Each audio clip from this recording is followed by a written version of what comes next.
नमस्कार, स्वागत है आपका सरोकार में। मैं हूं अमृता राय। आज सरोकार में बात सब्सिडी की राजनीति की, जिसका सपना दिखाकर सरकारें देश की जनता पर राज करने की कोशिश करती हैं। बीते दिनों इसके दो उदाहरण सामने आए। एक दिल्ली में बिजली के दाम घटाने का वादा करके सत्ता में आई दिल्ली सरकार का फैसला और डिस्कॉम कंपनियों की नाराजगी, और दूसरा 5,000 करोड़ रुपए के बड़े बोझ को झेलकर सब्सिडी वाले एलपीजी सिलेंडरों की संख्या 9 से 12 करने का केंद्र सरकार का फैसला। सब्सिडी देने वाले सियासी दल जहां इसे जनता की भलाई में उठाया गया कदम मानते हैं, वहीं अर्थशास्त्री और विपक्षी दल इसे धोखा करार देने में जरा भी देर नहीं लगाते। सवाल ये उठता है कि सब्सिडी अर्थव्यवस्था के साथ खिलवाड़ है या जनता की भलाई के लिए उठाया गया कदम है। सब्सिडी की सियासत में कोई इसे विष कहता है तो कोई रामबाण। तो आखिर सब्सिडी की सियासत का सच क्या है? आज बहस इसी मुद्दे पर। एक महीने में एक सिलेंडर सब्सिडाइज्ड कीमत पर दिया जाएगा। आपकी एक जेब से पैसा निकालकर दूसरी में डाला तो बहुत चीज आपके हाथ में दे दी। What one should be careful about is expanding the misdirected subsidies in the system. और आज इस बहस में शामिल होने के लिए जो लोग हैं उनसे आपका परिचय कराते हैं। हमारे साथ हैं अर्थशास्त्री प्रसेनजीत बोस, आपका बहुत स्वागत है प्रसेनजीत। हमारे साथ हैं आम आदमी पार्टी के सदस्य प्रवीण सिंह। प्रवीण, आपका भी स्वागत है। हमारे साथ इकोनॉमिक टाइम्स के senior assistant editor Rajeev Jaiswal हैं, आपका भी स्वागत है राजीव। और हमारे साथ दो और खास मेहमान हैं। हमारे साथ मुंबई से पेट्रोलियम मंत्री रह चुके राम नाईक जी। राम नाईक जी, आपका भी बहुत बहुत स्वागत है। और हमारे साथ मशहूर अर्थशास्त्री और फिक्की के सेक्रेटरी जनरल रह चुके राजीव कुमार जी भी हैं, आपका भी बहुत स्वागत है राजीव जी। तो चर्चा की शुरुआत करते हैं और सबसे पहले पॉलिटिकल बात करते हैं, इसके बाद इकोनॉमिक्स पे हम जाना चाहेंगे। आपकी पार्टी ने हाल में चुनाव जीता और दिल्ली की जनता को, प्रवीण, ऐसा लगा कि सबसे ज़्यादा उसे जो फ़ायदा होने जा रहा है वो बिजली के दाम कम होने के बाद होगा। लेकिन अब हालत ऐसी हो गई है कि बिजली कंपनियाँ दाम कम तो क्या 8% 10% सरचार्ज लगाने की बात कर रही हैं, और नहीं तो कह रही हैं कि 8 से 10 घंटे बिजली कटौती करेंगे। और जो आप लोगों ने बिजली के दाम कम भी किए, वो भी जनता के पैसे से, सब्सिडी से कम किए, ना कि कोई अपनी तरफ से कोई टेक्निक डेवलप करके या कोई नई रणनीति पेश करके, कोई नई कोशिश करके इसके दाम कम किए। तो क्या इसे कहा जाएगा? आपने एक सवाल पूछा कि क्या सब्सिडी देना ये खिलवाड़ है या जनता की भलाई का है। सवाल इतना सिंपल और डायरेक्ट नहीं है जैसे मुझको लगता है। हम अगर संदर्भ को देखें तो क्या है कि हमारे देश में असमानता है, आर्थिक असमानता, विषमता है। तो जब तक इनइक्वालिटी है, हमें कहीं ना कहीं ये रिडिस्ट्रीब्यूशन इनकम का करना बिल्कुल महत्वपूर्ण है किसी भी समाज में। उस अर्थ में सब्सिडी की भारत जैसे देश में बिल्कुल उसकी एक प्रासंगिकता है। परंतु ये भी बात बिल्कुल जायज़ है कि सब्सिडी किन चीजों पे दी जाए और उसका किसको फायदा हो। जो रघुराम राजन का पॉइंट है कि मिसडायरेक्टेड नहीं होनी चाहिए, वो भी बिल्कुल जायज बात है। मेरे को लगता है मीडिया में जब हम इस डिबेट को बिल्कुल हल्का कर देते हैं और ऐसा एक पिक्चर पेंट कर देते हैं कि किसी भी तरह का सब्सिडी खराब है, मुझे लगता है कि हम कहीं ना कहीं जनता को गुमराह कर रहे हैं। हमें संदर्भ समझना है कि अगर आर्थिक विषमता है तो किस तरीके से, मैं ये नहीं कह रहा हूं कि केवल इनकम्स और इस तरह से कंजम्पशन एक्सपेंडिचर में हम सब्सिडी देके ये सब ठीक कर ले जाएंगे। हाँ। सवाल तो बहुत बड़ा है। हमको अवसर ठीक करने पड़ेंगे। जैसे कल हमको ये सब्सिडी देने की आवश्यकता न कर पाए तो उस रूप में भी हमारा स्टेट सिस्टम एक तरह से फेल कर रहा है। पर मैं थोड़ा सा क्लैरिफिकेशन आम आदमी पार्टी वाले स्टैंड पे भी कर दूं, क्योंकि आपने पूछा है। देखिए, हमने ये बहुत क्लियरली कहा था, हम बिजली के साथ इशू क्या है दिल्ली में, इनके जो रेट्स निर्धारित किए जा रहे हैं इन पर ट्रांसपेरेंसी नहीं है, अकाउंटेबिलिटी नहीं है जी। हमने इतना सा कहा था कि हम सीएजी ऑडिट करवाएंगे, जो कि कंपनियां यदि सही रूप से फंक्शन कर रही हैं उनको कोई इससे हिचकिचाहट नहीं होनी चाहिए। तो हमको ये समझना है कि देखिए, आपको ये बोलने का और मौका मिलेगा कि कंपनियों के साथ आपका व्यवहार कैसा होना चाहिए, आपके आगे की रणनीति क्या होनी चाहिए। मैं कह रहा हूं कि क्योंकि एक तात्कालिक रूप में जो तबका हमने 0 to 400 यूनिट्स में हमने कहा है कि भाई इसको हम सब्सिडाइज करेंगे, और जब तक सीएजी ऑडिट नहीं हो जाता और हमको सही से बिजली की प्राइसिंग के तरीके नहीं निकलते। लेकिन ये एक देखिए तात्कालिक कदम। ये आप जो भी बता रहे हैं उसमें दिल्ली की जनता को बात समझ में नहीं आ रही। उसको एक बात समझ में आ रही थी कि आपने 50% दाम कम करने का वादा किया था, लेकिन आपने 400 यूनिट तक वालों का ही 50% कम किया और बाकी जो है वो 8% सरचार्ज देने के लिए बाध्य हो रहे हैं। लेकिन मैं राम नाईक साहब के पास जाना चाहती हूँ। राम नाईक साहब, आपकी भी सरकार 6 साल चली और तब भी जो पेट्रोलियम के दाम हैं उस पे लगातार सब्सिडी दी जाती रही, लेकिन जब सिलेंडर्स को जो सब्सिडी वाले सिलेंडर्स हैं उसको 8 से 12 करने का यूपीए सरकार का फैसला आया तो आपकी पार्टी ये कहने लगी कि ये चुनाव को के मद्देनजर किया जा रहा है। ये सरकार ने सोचा था कि 6 सिलेंडर हम साल में दे दिए अनुदान के साथ में तो हमारा काम पूरा होता है। अब 6 का 9 हो गया क्योंकि उस समय पर श्रीमती सोनिया गांधी जी को लगा कि ये 6 9 करना चाहिए और अब राहुल जी को लगा कि ये 9 कम है 12 करना चाहिए। ये मखौल हो रहा है जी। अब राम क्या नाईक करें जी। तो चलो ये लुभावना उनको दिखाया जाए। ये सीधा साधा नहीं, सवाल हमने यही शुरू किया था और फिर से मैं उसी सवाल पे आना चाहती हूँ। प्रसेनजीत, आपको शामिल करना चाहती हूँ जब तक कि उनकी आवाज़ कुछ ठीक हो। ये जो हमने सब चर्चा की शुरुआत की कि क्या विपक्षी पार्टियां जो हैं वो जब सत्ता में होती हैं तो कहती हैं कि सब्सिडी रामबाण है, जनता की भलाई के लिए किया जाने वाला सबसे ज़रूरी कदम है, लेकिन जब वो सत्ता से बाहर होती हैं तो उसी सब्सिडी को घोटाले का नाम दे देती हैं। ये क्या है? नहीं, मैं तो पहला चीज़ तो ये है कि अभी जो ये आप जिस संदर्भ में हम बात कर रहे हैं ये एलपीजी वाला जो हुआ, तो रामनायक जी का भी जितना मुझे समझ में आया वो जो है ये सब्सिडी देने का विरोध तो वो भी कर नहीं रहे हैं। वो खुद पेट्रोलियम के मिनिस्टर जो है रहे हैं और उनके समय में भी एनडीए के सरकार ने जो पेट्रोलियम प्राइसेस है उसका विनियंत्रण किया था कि कोई सब्सिडी नहीं होगा, बाजार के तहत होगा, और फिर उनके सरकार जाने से पहले ही वो वापस भी ले लिया था। क्योंकि हमारे जैसे देश में अगर आप एलपीजी हो चाहे पेट्रोल हो डीजल हो, अगर आप पूरा बाजार में छोड़ देंगे बाजार के हाथ में, तो दो चीज़ होगी। पहले तो दाम बहुत बढ़ जाएगी, दूसरा क्योंकि इन अंतर्राष्ट्रीय बाजार में इसका उतार चढ़ाव चलता रहता है तो क्या होगा कि एक दिन आपको पेट्रोल का दाम जो है कभी 70 रुपया होगा, अगले दिन 60 रुपया हो जाएगा, 2 हफ्ते बाद जो है वो 65 रुपया हो जाएगा। ये बहुत भारी उतार चढ़ाव कभी वो जो है आपको करना पड़ेगा। तो मैं नहीं समझता हूँ कि फ्यूल सब्सिडी या इस तरीके का कुछ बुनियादी क्षेत्र में जो बुनियादी अधिकार जिसके ऊपर है, जैसे फूड में हुआ, खाद्य उसमें है, फ्यूल में है, या कुछ कुछ सेवा के क्षेत्र में भी है, सब्सिडी जो है देना कोई गलत बात है। और दुनिया में ऐसा कोई भी देश नहीं है जहां कुछ कोई ना कोई सब्सिडी जो है नहीं दिया जाता है। ये कोई हमारे देश में अकेला सब्सिडी दिया जा रहा है ऐसी बात नहीं है। हर आप अमेरिका में जाएंगे जहां सबसे ज्यादा बाजार का वो है दबदबा है, वहां पे हमारे देश से कई गुना ज्यादा अमेरिका में 90% से ज्यादा एग्रीकल्चर पे सब्सिडी दिया जाता है। उस पे कोई सवाल नहीं उठाता है। अपनी लेकिन सरकारें इसमें जो टिप्पणी मैं करना चाहता हूँ वो ये कि देने का तरीका क्या होना चाहिए। आप जो सवाल उठा रहे हैं ना कि जब एनडीए सरकार थी तब भी उसने डी कंट्रोल करने की कोशिश की थी पेट्रोलियम पदार्थों को, लेकिन फिर वापस ले लिया। वो भी चुनाव के मद्देनजर हुआ था। राम नाईक जी, जब आप लोग चुनाव के मद्देनजर पेट्रोलियम पदार्थों को डी कंट्रोल करने के फैसले को वापस ले सकते हैं और वो फैसला सही था, तो ये फैसला गलत कैसे हो सकता है जो यूपीए सरकार ने किया? नहीं, ये बात गलत है कि हमने चुनाव के समय पर, देखिए जो नीति चल रही थी उसमें हम हर 15 दिन में पेट्रोल और डीजल के मूल्य कैसे है देखकर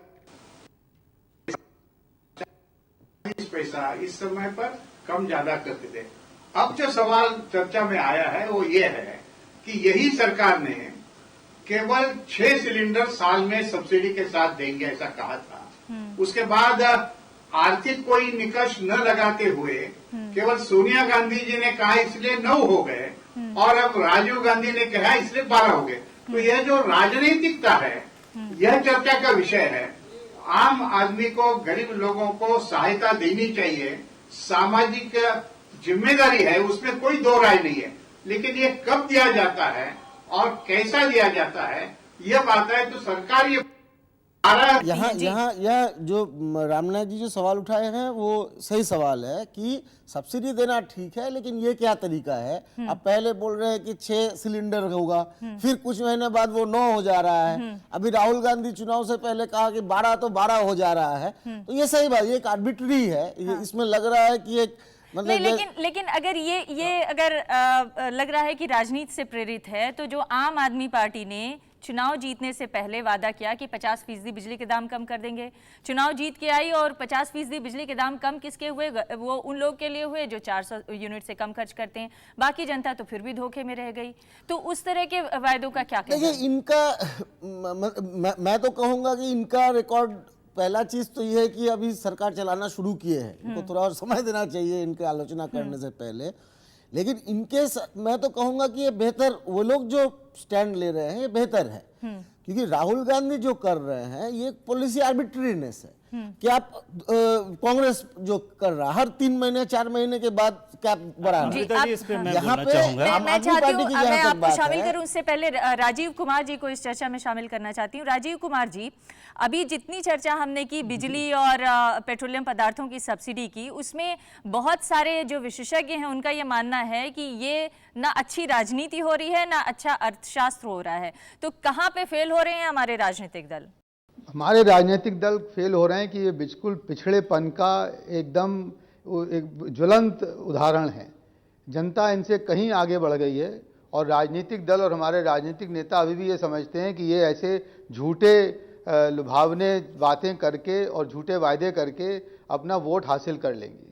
देखिए, कांग्रेस ने, बीजेपी ने, दोनों ने और आपने भी, सबने जो वोट दिल्ली का हमने देखा अभी हाल में, या सबसे बड़ी उदाहरण मैं दूं आपको राजस्थान का। गहलोत जी ने पिछले 1 साल में करीब अपना राजकोष खाली कर दिया अपनी सब्सिडीज देकर, और इतना ज़्यादा उन्होंने पैसा लुटाया, हर तरह की स्कीम उन्होंने करी, मगर आप देख रहे हैं उनका हशर क्या हुआ। तो आज जो हम जिस स्थिति में हैं वो ये है कि सब्सिडी देने से बाद गलत कोई वोट उसका नहीं मिलने वाला, कोई विरोध नहीं करता है। जी। सब्सिडी किसको दी जाए, वोट नहीं मिलने वाला। क्यों? क्योंकि जो मध्यम वर्ग है, जो कि आवास जिसके लिए सब्सिडी दी जाती है, वो चतुर हो गया है। वो जानता है कि कौन गवर्नमेंट अच्छी चलाएगा, कौन जो है वो अच्छे ठीक से हमको हमारी जो चीजें हमें जरूरत है। लेकिन सच ये है कि मध्यम वर्ग ही सब्सिडी का सबसे ज्यादा फायदा भी उठाता है। राजीव कुमार जी, हम एक ब्रेक के लिए रुकेंगे और ब्रेक के बाद लौटेंगे तो राजीव आपको भी शामिल करेंगे। एक ब्रेक के लिए रुकते हैं।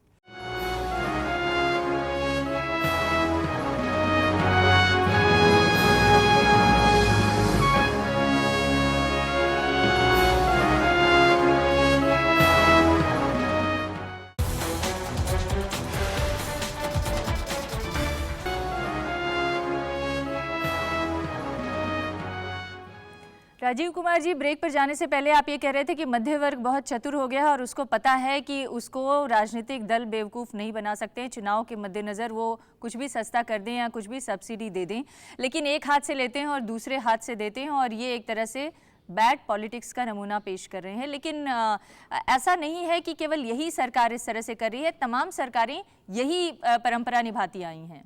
नहीं, देखिए, हमारे देश की बात अपनी जगह पे ठीक कह रही है, मगर मैं आपको उदाहरण देना चाहता हूँ चीन का, जहां पर आज 30 साल से हाउस होल्ड्स के लिए पूरा चार्ज होता है और इंडस्ट्री को सब्सिडी दी जाती है। आप ये कहीं पे भी कोई भी ब्यौरा उठा के देख लें, चाहे वो बिजली के दर हो या क्रेडिट कॉस्ट हो या वो रेलवे का फ्रेट हो, सब में जो है वो इंडस्ट्री को सब्सिडी देते हैं, क्योंकि उनको पता है कि इंडस्ट्री को बढ़ाकर हम रोजगार बढ़ाएंगे और रोजगार बढ़ाने से हमारे लोगों का फायदा होगा। हमारे देश में बिल्कुल उल्टी गंगा बह रही है। वो ये है कि हम जो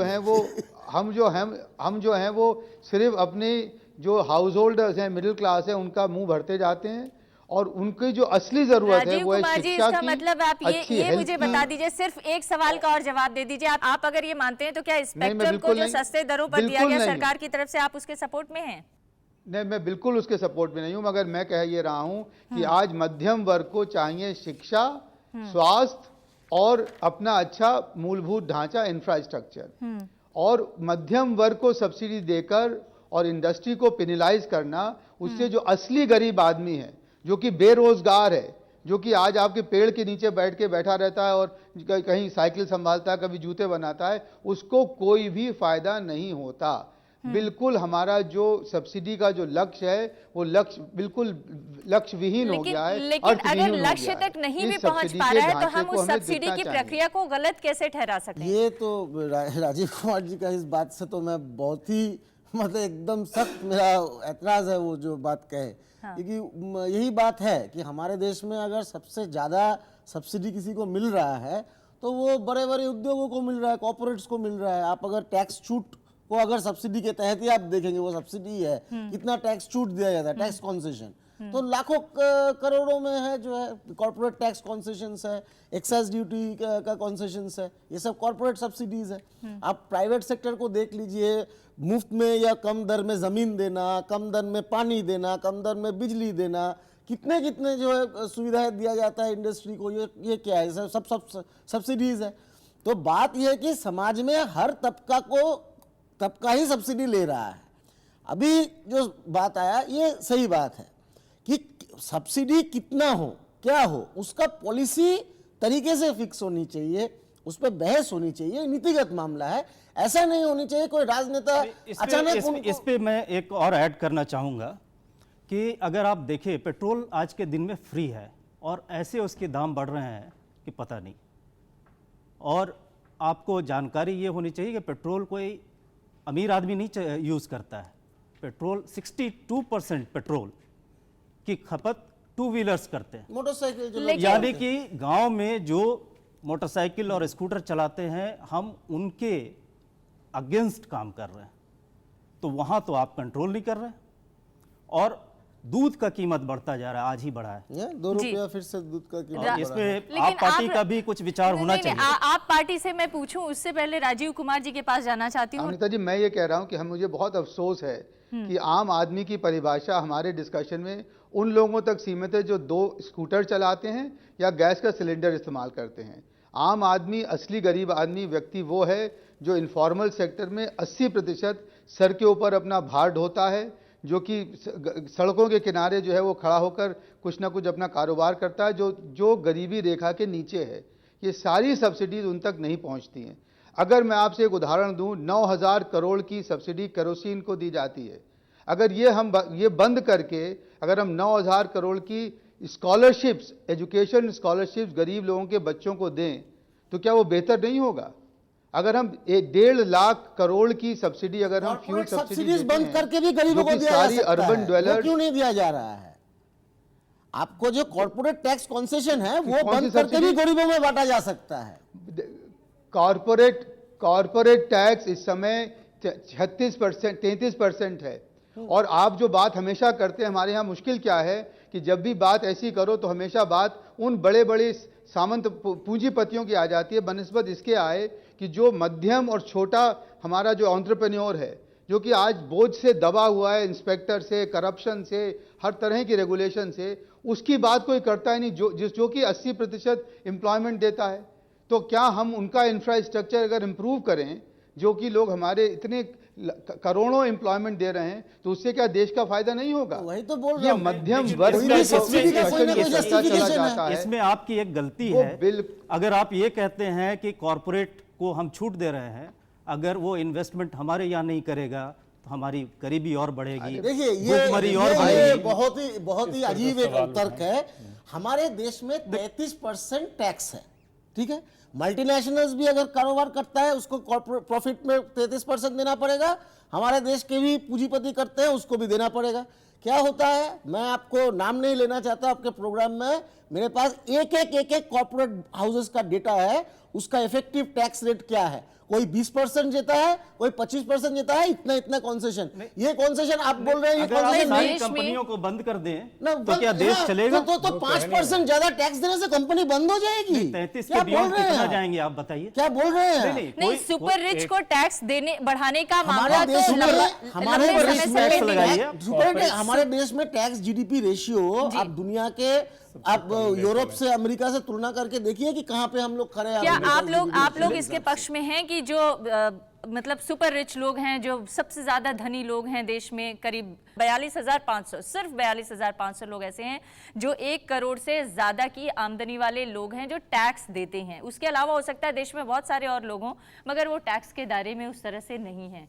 तो उन सब लोगों पर और ज़्यादा टैक्स का दायरा बढ़ाने की ज़रूरत है, ताकि ये जो बहस चल रही है कि सारा मध्य वर्ग के टैक्स से पूरे देश को सब्सिडी क्यों दी जाए, उसको कुछ रैशनलाइज किया जा सके। देखिए, ये जो बात हो रही है इसमें रेलेवेंट बात है, एक हमारे बजट में पिछले 6 सालों से एक स्टेटमेंट ऑफ रेवेन्यू फॉरगॉन करके एक सेक्शन शुरू हुआ है, जो कि बेसिकली बताता है कि वो आय जो सरकार को आ सकती थी परंतु वो नहीं ले रही।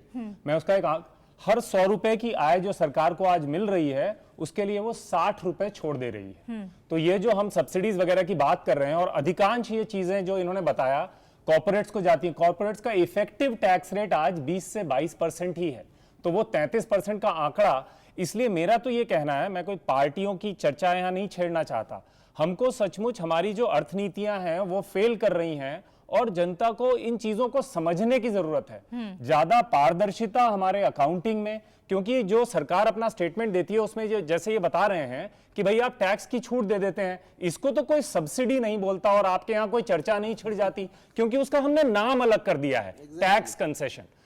कंपनी कंप्यूटर खरीदती है, उसको 3 साल में डिप्रिसिएशन का, तो वी नीड टू मैं कह रहा हूं इकोनॉमिक पॉलिसी में बहुत बड़े बड़े होल्स हैं। आप जो ये कह गलत रहे बात हैं है कि पॉलिटिकल पार्टीज उसको मैं रामनाइक जी से बढ़ाना चाहती हूँ उस चर्चा को आगे। रामनाइक जी, क्या अगर हम टैक्स या जो हम सब्सिडी देते हैं सरकारों की तरफ से जो दिए जाते हैं उसमें पारदर्शिता ला दी जाए तो इसमें और ज्यादा भागीदारी बढ़ाई जा सकती है जनता की?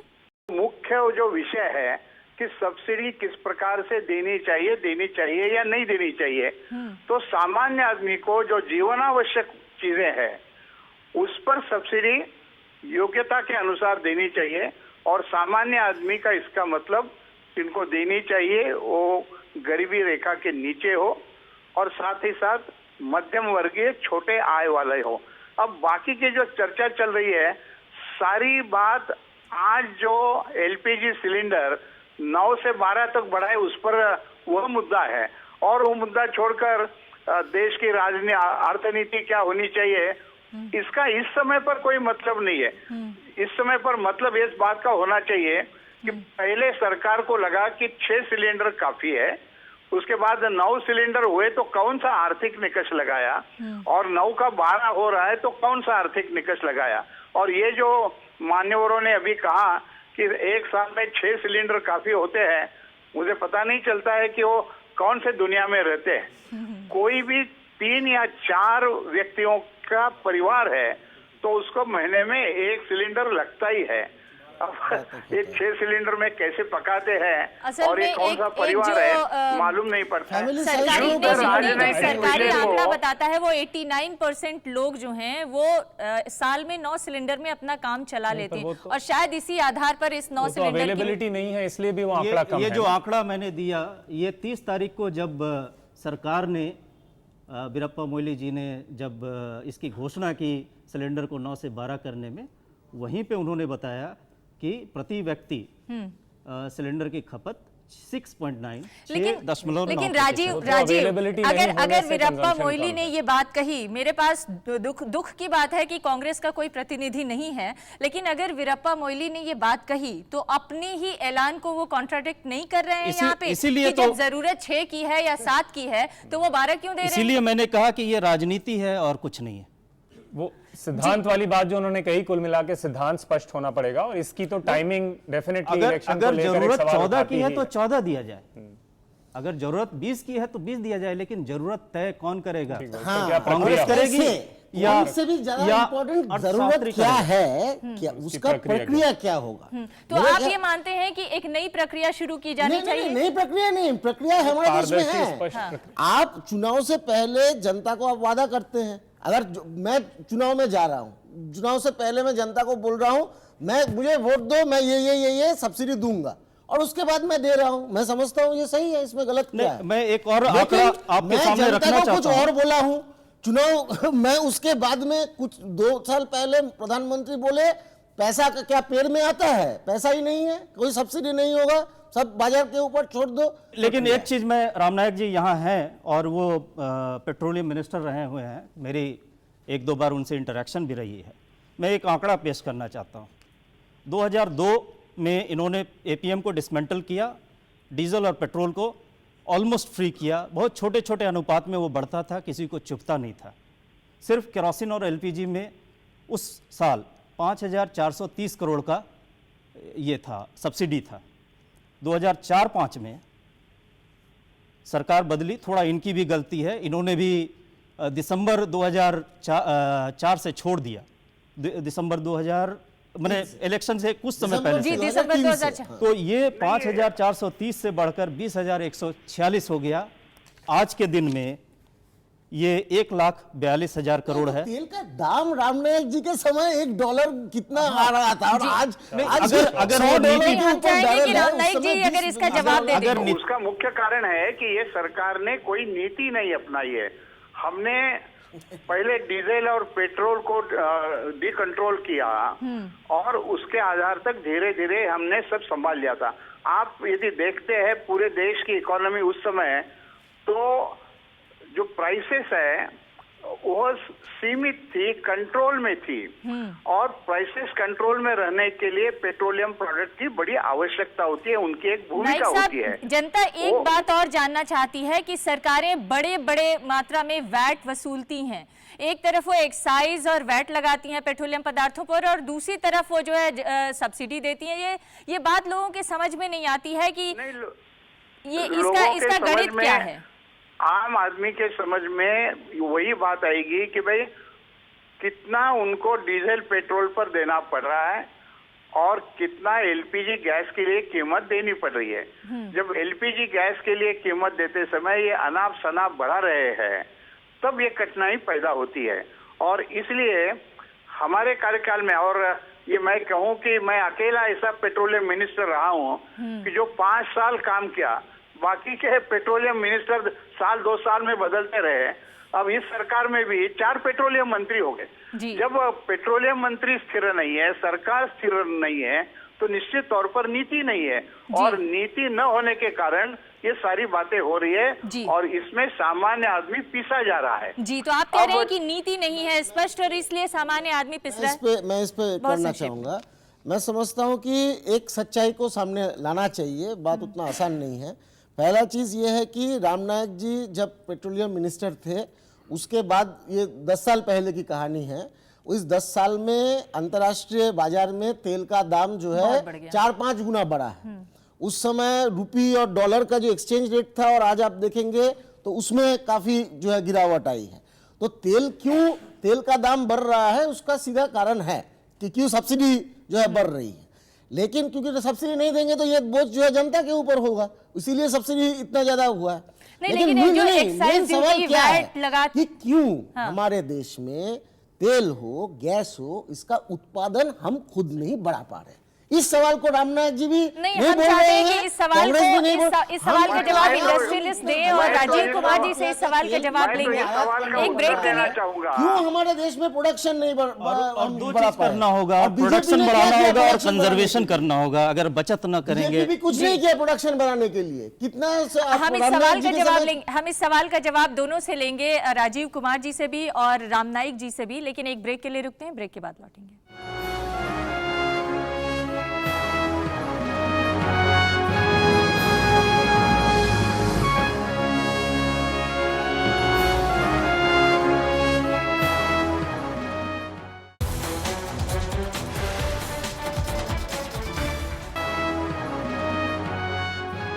राजीव कुमार जी, ब्रेक पर जाने से पहले हम लोग इस बात पे चर्चा कर रहे थे कि ऑयल सब्सिडी किस रूप में होनी चाहिए कि नहीं होनी चाहिए। मेरा सवाल ये है कि ओवरऑल सब्सिडी किस रूप में होनी चाहिए और सब्सिडी को लेकर हमारे देश में क्या नीति अपनाई जानी चाहिए। अमृता जी, सब्सिडी के लिए दो तीन बातें मैं आपसे कहना चाहता हूं। पहली चीज़ कि हम लोगों को ये बिल्कुल गांठ बांध देनी चाहिए कि सब्सिडी जो गरीब व्यक्ति है उसके लिए जाएगी, और वो गरीब व्यक्ति की परिभाषा बहुत साफ है, उसमें कोई गुंजाइश नहीं है किसी भी कंफ्यूजन की। दूसरी चीज़ ये है कि हम सब्सिडी उन चीज़ों के लिए दें जिससे कि व्यक्ति की प्रोडक्टिविटी बढ़े, उसकी अपनी शिक्षा प्रणाली, उसकी शिक्षा बढ़े, उसका स्वास्थ्य बेहतर हो, उसका घर अच्छा हो, या उसका इंफ्रास्ट्रक्चर बेहतर हो जिससे कि उसको कनेक्टिविटी ज़्यादा अच्छी हो। बतौर जो गांव में गरीब रहते हैं वो चाहते हैं कि शहर में आके काम करके वापस गांव जाएं, मगर अगर सड़कें ख़राब हैं, उनके लिए ट्रांसपोर्ट नहीं है, तो वो नहीं कर सकते। वो तो सब्सिडी उसके लिए होना बेहतर है। लेकिन तीसरी राजीव चीज़, कुमार जी, हम एक सब्सिडी माफ के लिए जो बात कीजिएगा, कर मैं सकते आपको हैं कि टोक रही हूँ। एक सवाल है, मध्य वर्ग जो 56 तरह के टैक्स और लेवीज देता है, उसको लगता है कि टैक्स तो हम दे रहे हैं और सब्सिडी किसी और को मिल रही है, तो हमें क्यों नहीं मिलनी चाहिए? और जो हमेशा से सुविधा भोगी रहा है इस सब्सिडी का, वो क्यों अपना हक छोड़ना चाहेगा? नहीं, अगर हम लोग सिर्फ स्वार्थ की बात करेंगे और कभी देश की नहीं सोचेंगे, तो जो आप कह रही हैं वो बात बिल्कुल ठीक है। और जहां तो जिसको सुविधा मिल रही है वो क्यों छोड़े। जहां तक 56 टैक्सों की बात है, माफ कीजिएगा, हमारे देश में सिर्फ 3.2 करोड़ परिवार टैक्स देते हैं जी, जिसमें कि सिर्फ 10% लोग 82% टैक्स देते हैं। बाकी जितने लोग 10 लाख से कम की उनकी जो आमदनी है, वो सिर्फ 20% टैक्स का बोझ उठाते हैं, प्रत्यक्ष कर का। जहां तक इनडायरेक्ट टैक्स का सवाल है, जो कि सारी हमारी जो वैट है और सेल्स टैक्स और एक्साइज है, वो सारे गरीब भी देते हैं और मध्यम वर्ग भी देता है। इसमें मध्यम वर्ग का कोई बड़ा योगदान नहीं है। तो मगर बात सिर्फ ये कि हमारी जो राजनीतिक पार्टीज हैं, उनका जो सोचने का तरीका है वो सिर्फ मध्यम वर्ग तक ही रह गया है। और इसका उदाहरण आपका है। आपने कहा कि हम 400 लीटर या 700 लीटर पानी फ्री देंगे, और जिनके पास मीटर नहीं है उनको तो पूरा पानी का पैसा देना पड़ता है, वो अभी भी टैंकर से ही पानी लेंगे। तो ये और जो असली एक गरीब पूरा तो वही हमारा है जिनके पास मीटर भी नहीं सोचने का है। एक माइंडसेट हो गया है।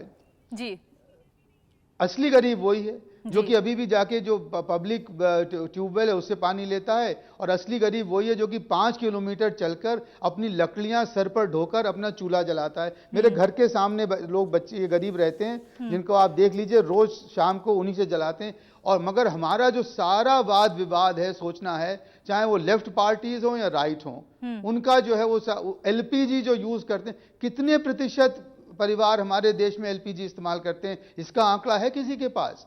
मेरे ख्याल में 20% से ज्यादा नहीं होंगे। जी, हमारे देश में 15 करोड़ कनेक्शंस है, तो आंकड़ा तो है, लेकिन सवाल यह है कि और कितने लोगों को इस पे सब्सिडी की जरूरत है। मैं राम नाईक जी आपको शामिल करना चाहूंगी। क्या एक तो ये है कि सब्सिडी किस रूप में दिया जाए और टारगेटेड सब्सिडी हो, लेकिन बार बार अर्थशास्त्री ये कहते हैं कि दरअसल सब्सिडी की परिभाषा को और उसकी नीति को फिर से सोचने और समझने की ज़रूरत है। मेरा ये सवाल है कि उससे भी ज़्यादा ज़रूरी ये है कि इसमें पारदर्शिता अपनाने की ज़रूरत है, और कंपनियों को भी जो सब्सिडी दी जाती है, क्या उसको भी पारदर्शी बनाए जाने की ज़रूरत नहीं है?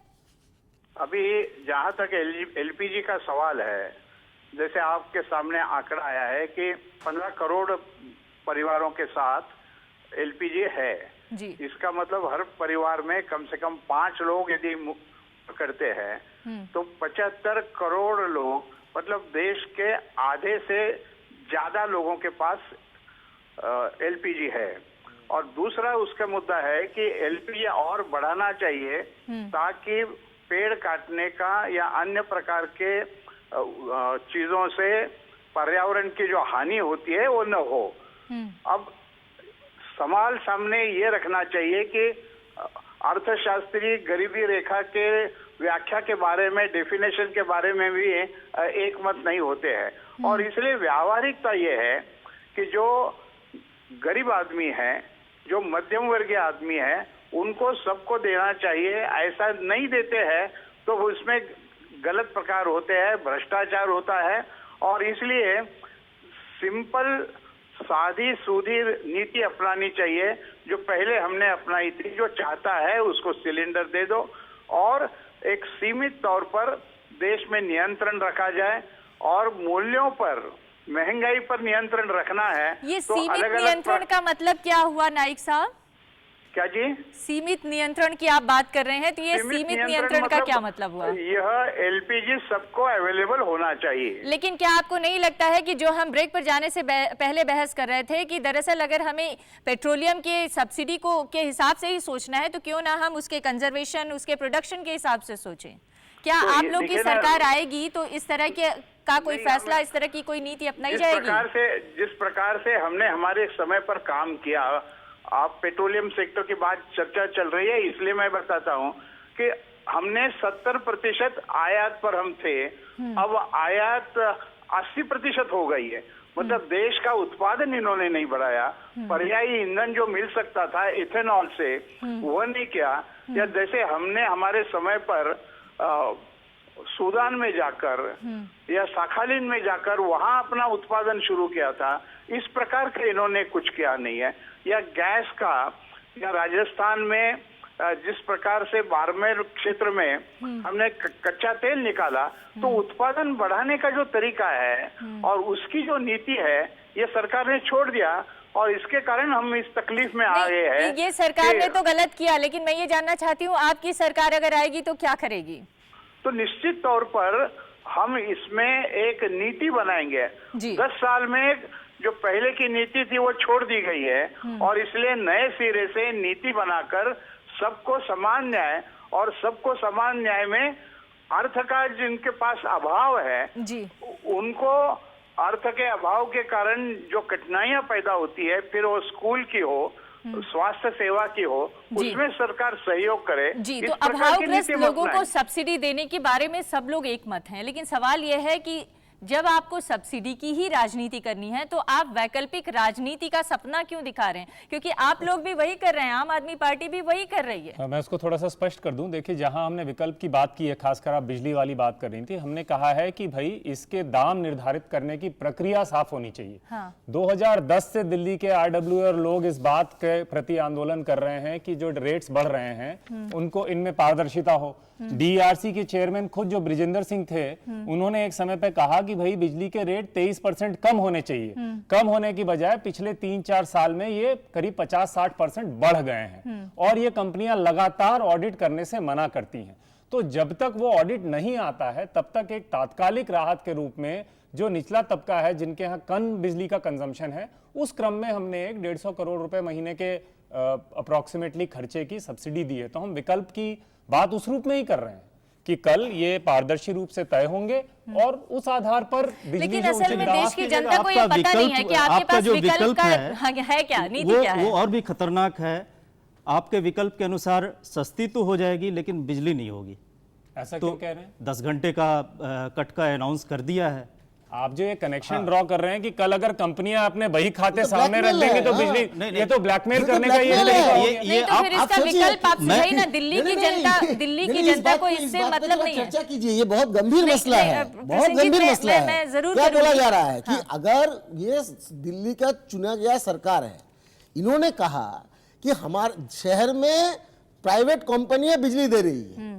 अब बिजली है, एक जन सुविधा है, प्राइवेट कंपनियां दे रही है, इनका बही खाते का जांच होनी चाहिए। जैसे ऑडिट होता है, ऑडिट होनी चाहिए। जैसे ही ऑडिट होने की बात हो रही है तो बोला जा रहा है कि भाई प्रोडक्शन कम कर देंगे, भाई सरचार्ज बढ़ा देंगे। बोला नहीं जा रहा है, दादागिरी है। आपने आज अखबार नहीं पढ़ा है, 6 से 8% की वृद्धि का रेगुलेटर ने अनाउंसमेंट कर दिया। ठीक बात है।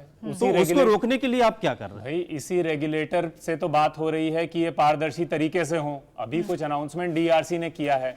हम तो इतनी सी बात कह रहे हैं कि CAG ऑडिट हो इन चीजों का, कि कितनी आपकी लागत होती है, कितने पे आप इक्विपमेंट खरीदते हैं और क्या आपने वही खाते में दिखा देते हैं, बिजली कितनी खरीदते हैं, उसको फिर अपनी सिस्टर कंपनीज को बेच देते हैं। प्रवीण, ये सवाल नहीं, ये सवाल आप लोग कह चुके। सवाल ये है कि दिल्ली की जनता इन सब चीजों के लिए, इस सारी प्रक्रिया के लिए कब तक इंतजार करे? तब तक क्या वो अंधेरे में जीने के लिए मजबूर है? उसकी भी बात या तब तक आप कहेंगे कि आप मान लीजिए इन कंपनियों के लाइसेंस रद्द करने की बात कर रहे हैं, लेकिन अगर इन कंपनियों के लाइसेंस रद्द कर देंगे तो दूसरी कंपनियां क्या आपके पास हैं? कोई आपके पास खाका है क्या डिस्ट्रीब्यूशन ट्रांसमिशन का? आपके पास कोई विकल्प है दूसरा? बिल्कुल, उत्तर भी सुन लीजिए। आप इतने लंबे प्रश्न पूछती हैं, उत्तर देखिए। हम एक पूरा व्यवस्था परिवर्तन की बात कर रहे हैं। ये ढांचे बने ही क्यों हैं कि कुछ चीजें जो राज्य सरकार के हक में होनी चाहिए वो केंद्र सरकार के हक में है। DRC का जो चेयरमैन है वो सरकार को अकाउंटेबल नहीं है। तो ये सब ढांचे जब तक हम नहीं बदलेंगे, आप इस तरह के ये चीजें जो 65 साल से एक प्रकार से चली आ रही हैं, एक महीने में यूं ही नहीं बदल जाएंगी। तो ये सब कुछ का ब्लूप्रिंट है।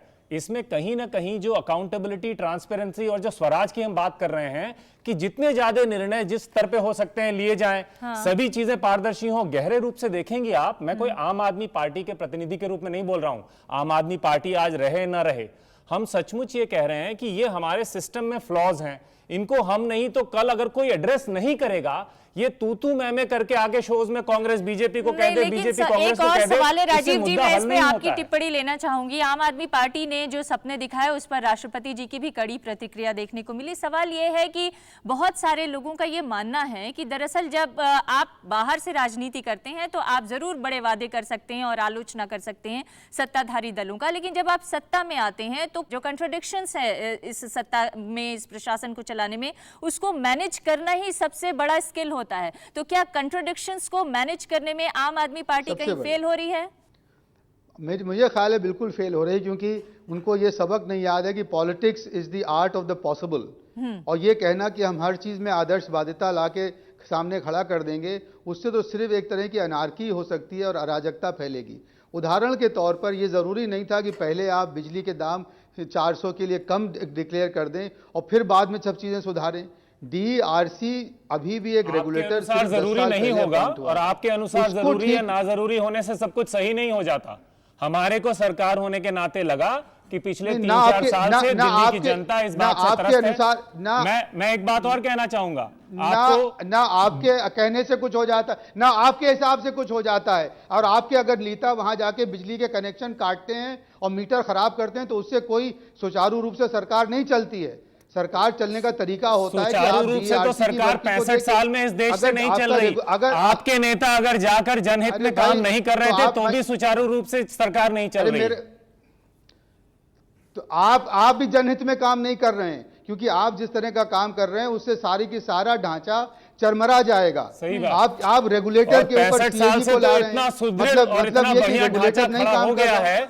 65 साल से रेगुलेटर नहीं, 65 साल से रेगुलेटर नहीं था। 65 साल से आपकी पब्लिक सेक्टर कंपनी मोनोपोलीज अनाप शनाप करके पैसा काम करती थी, जो कर नहीं पा रही हैं। और आज आप लोगों ने जो एंटी प्राइवेट सेक्टर रुख अपनाया है उससे कोई फायदा नहीं होने वाला है। मैं एक सवाल बचाने से नहीं होता है। राजीव जी एक सवाल प्रसेनजीत आपसे पूछना चाहते हैं। आप अभी पब्लिक सेक्टर मोनोपोली बहुत खराब था तो प्राइवेट सेक्टर प्राइवेटाइजेशन तो हो गया इतने दिनों तक, तो वो प्राइवेट सेक्टर का क्या एफिशिएंसी है?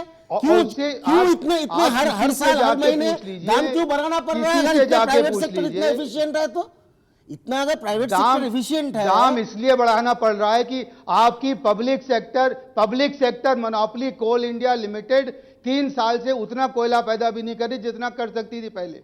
और आज हमें $40 बिलियन का कोयला आयात करना पड़ता है, जबकि इस देश में वर्ल्ड की 5th लार्जेस्ट रिजर्व है। कोल इंडिया की मोनोपोली की वजह से आज हमें ये दाम बढ़ाने पड़ रहे हैं ईंधन के, और उससे बिजली के दाम बढ़ाने पड़ रहे हैं। तो जो बात सच है उसको मानिए ना, और ये बात मानिए कि आज दिल्ली में और जहां जहां प्राइवेट सेक्टर ने इलेक्ट्रिसिटी जनरेशन और डिस्ट्रीब्यूशन का काम किया है वहां पिछले 10 साल में कहीं बेहतर हालत है।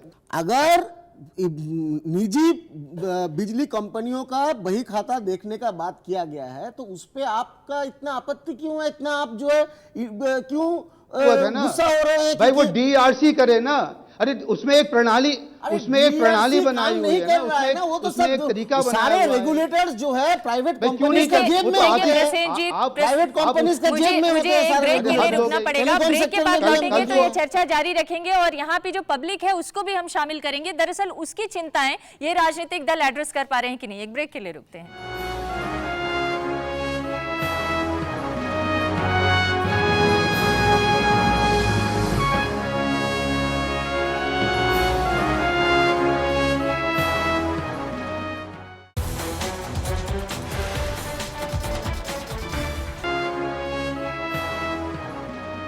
तो आज हम बहस कर रहे हैं सब्सिडी के औचित्य और सियासत की। हमारे साथ दिल्ली की बहुत सारी जनता है जो यहाँ पर मौजूद हमारे पैनलिस्ट से सवाल करना चाहती है। जी देखिए, अभी सब्सिडी पॉलिसी की बात हो रही थी, तो मुझे लगता है कि इस देश में सब्सिडी पॉलिसी ऑलरेडी बनी हुई है और सभी पॉलिटिकल पार्टीज की सिर्फ एक है कि किस तरह जनता को बेवकूफ बना के अपनी चुनावी रोटियां सेकना, या फिर सब्सिडी की बैसाखी पकड़ाकर खुद सत्ता के गलियारों में पहुंच जाना।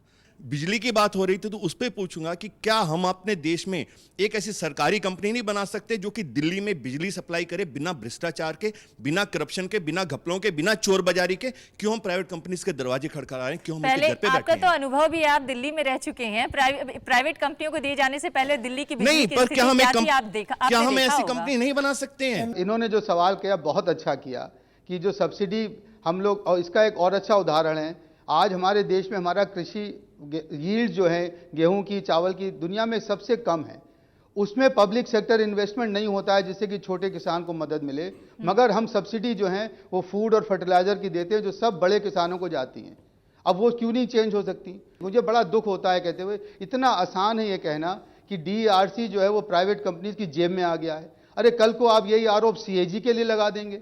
इतना आसान होता है आरोप लगाना। इंस्टीट्यूशन को ध्वंस करना बहुत आसान होता है, उनको हमें बना के रखना चाहिए, तभी जनतंत्र चल पाएगा। नहीं राजीव जी, मैं सुन लीजिए, पहला चीज तो ये है कि हमारे देश में जैसे ट्राई एक रेगुलेटर है, ट्राई का क्या भूमिका है? आप 2G स्कैम में जो CAG का रिपोर्ट है उसमें ही वो ट्राई के बारे में क्या क्या टिप्पणी कर रहे हैं, आप पढ़ के देखिए।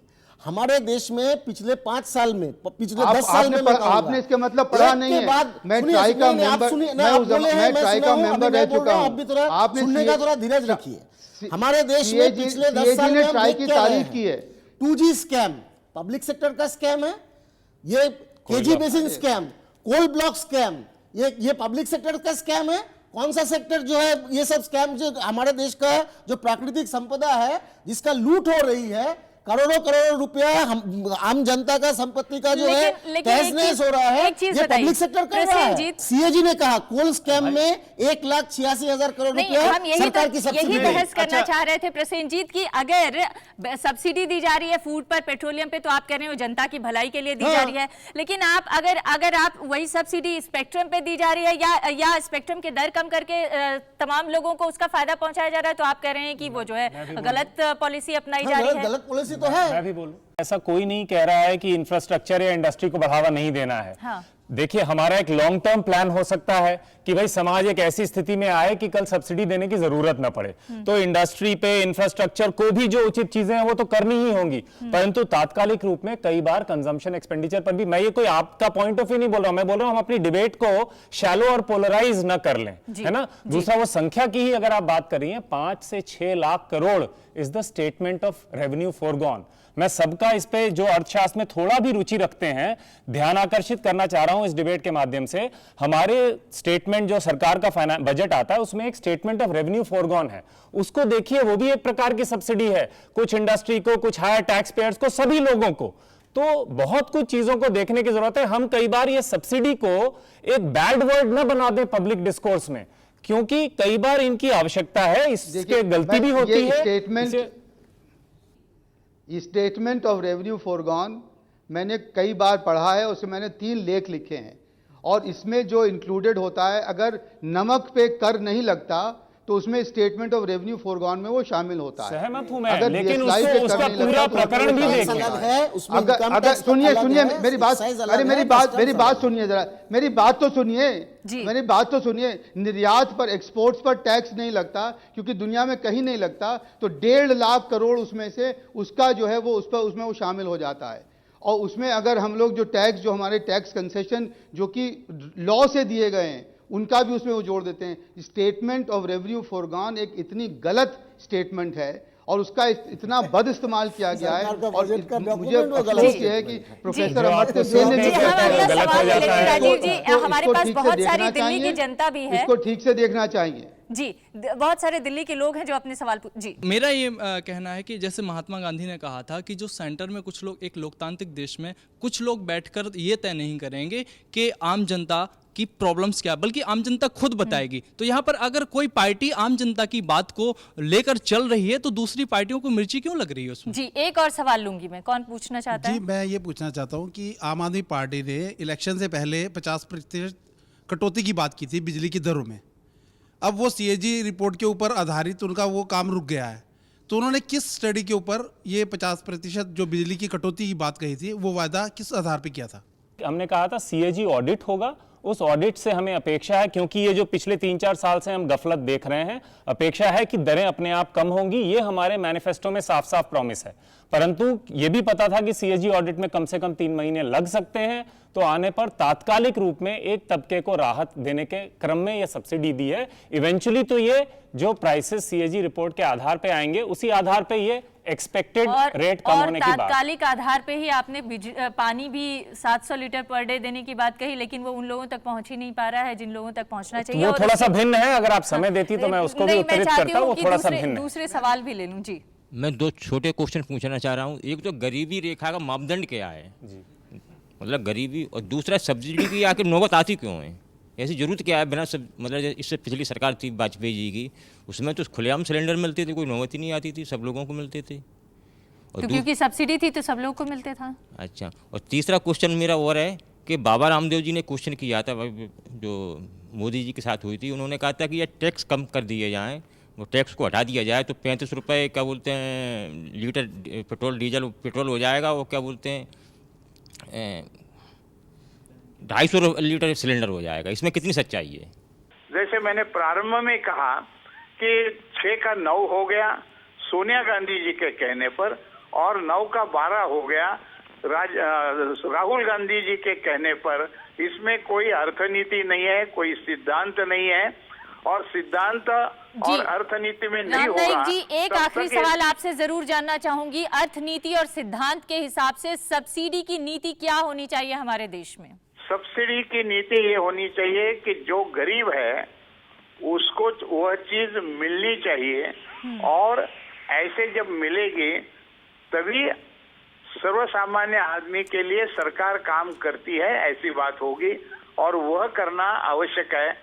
अर्थनीति का जो अभाव जहाँ है, अर्थ का जहाँ अभाव है जी, वहाँ जिनके पास ज्यादा अर्थ है उनका प्रभाव नहीं होना चाहिए, शब्दों में यदि खेलना है तो।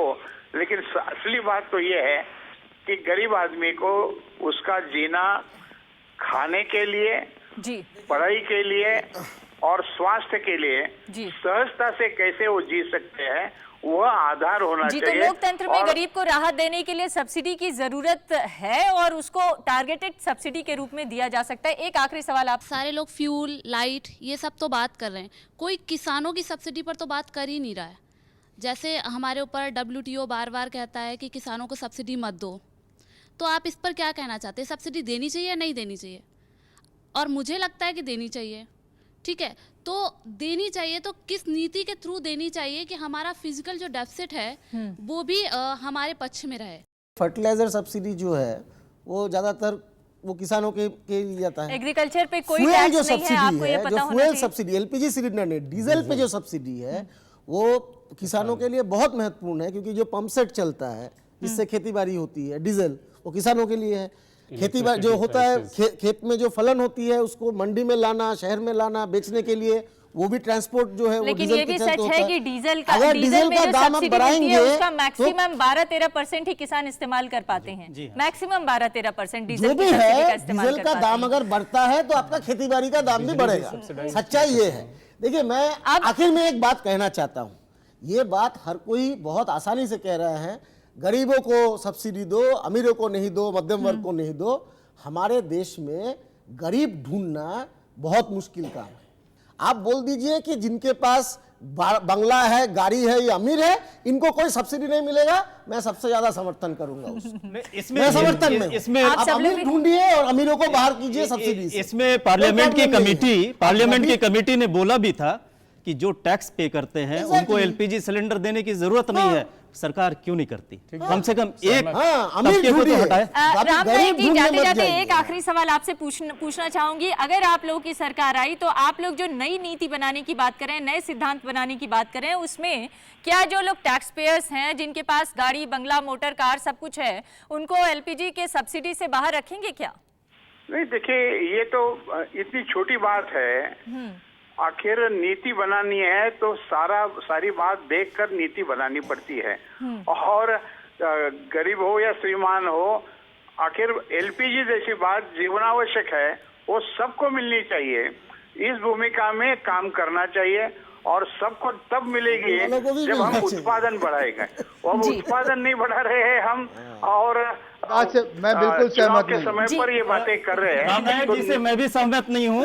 एक बहुत बड़े उद्योगपति का 300 सिलेंडर का कंजम्पशन है, मैं नाम नहीं लेना चाहूंगा, और उसको जरूरत नहीं है, वो मजबूरी में लेता है क्योंकि आप देते हैं। नहीं तो अब हमारी चर्चा से जो बात निकल कर आई है उसमें यही समझ में आ रहा है कि लोकतंत्र में गरीबों को राहत देने के लिए सब्सिडी की जरूरत है, मगर सिर्फ गरीबों को और टारगेटेड सब्सिडी के आधार पर ही हम उस सब्सिडी के औचित्य को भी जायज ठहरा सकते हैं। आप सभी मेहमानों का बहुत बहुत धन्यवाद। उम्मीद है कि आने वाले दिनों में हमारी सरकारें या नई सरकार जो आएगी कम से कम वो सब्सिडी की नीति को लेकर एक नए तरीके से सिद्धांत बनाएगी और देश की जनता में एक पारदर्शिता के तहत इसे जायज ठहराने की कोशिश करेगी। बहुत बहुत शुक्रिया आप सभी का।